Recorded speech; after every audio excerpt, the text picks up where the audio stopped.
রাধে রাধে। আমি আজকে জেন্ডার নিয়ে আলোচনা করতে যাচ্ছি। জেন্ডার মানে হচ্ছে লিঙ্গ। এবার লিঙ্গ কয় প্রকার? লিঙ্গ ইংরেজিতে তোমার আছে 4 প্রকার। একটা হচ্ছে ম্যাসকুলিন জেন্ডার, যেটা পুরুষ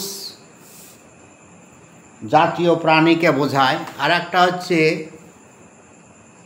ফেমিনিন জেন্ডার, যেটা স্ত্রী জাতীয় প্রাণীকে বোঝায়। আর একটা হচ্ছে কমন জেন্ডার, যারা পুরুষ এবং স্ত্রী উভয়কেই বোঝাবে। আর একটা হচ্ছে নিউটার জেন্ডার, অর্থাৎ অচেতন পদার্থ বোঝালে সেটা হবে নিউটার জেন্ডার। ম্যাসকুলিন জেন্ডার সাধারণভাবে পুরুষ জাতীয় প্রাণীকে বোঝায়। যেমন এইখানটায় আছে বয়, তাহলে বয় মানে বালক, তাহলে বালক বলতে পুরুষকে বোঝাচ্ছে। তাহলে যখন পুরুষকে বোঝালো তাহলে বয় মানে বালক, তাহলে বালকের স্ত্রীলিঙ্গ কি হবে? বালিকা। এই বালিকার ইংরাজি কি হলো? গার্ল। তাহলে এই গার্লটা হলো ফেমিনিন জেন্ডারের মধ্যে পড়ছে। আবার দেখো কিং। কিং মানে কি? রাজা। এটা হচ্ছে ম্যাসকুলিন জেন্ডারের অন্তর্গত। তাহলে কিং মানে রাজা।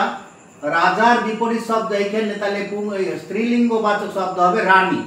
রানীর ইংরাজি কি? কুইন। তাহলে কুইনটা হচ্ছে কিন্তু ফেমিনিন জেন্ডার, কারণ এই কলামে কুইন আছে। কুইনটা হচ্ছে ফেমিনিন জেন্ডার। আবার ডগ। ডগ মানে কি? ডগ মানে কুকুর।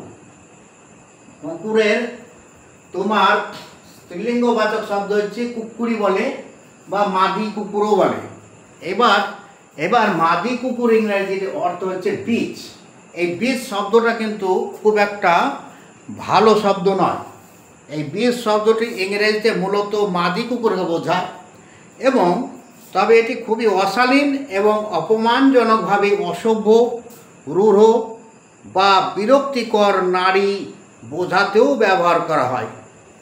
তাহলে বিচ শব্দটা নারী বোঝালেও কিন্তু এটা একটু খারাপ অর্থে ব্যবহার করা হয়। যাই হোক, বিচটাকে আমরা ফেমিনিন জেন্ডারের মধ্যে ফেলব। এবার ম্যান মানে কি? পুরুষ। আর পুরুষের স্ত্রীলিঙ্গ হবে এখানটায় স্ত্রী। আচ্ছা, স্ত্রীর ইংরেজি কি হবে? এখানে উইম্যান। তাহলে ম্যানের ফেমিনিন জেন্ডার হচ্ছে উইম্যান। আবার পাপ্পা, পাপার ফেমিনিন জেন্ডার হচ্ছে মাম্মা।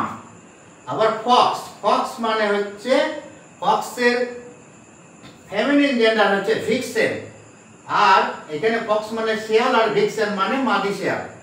ব্রাদার, ব্রাদারের ফেমিনিন জেন্ডার হবে সিস্টার। তাহলে এইগুলাকে লক্ষ্য করে এখানে আমি ম্যাসকুলিন জেন্ডার দিয়েছি।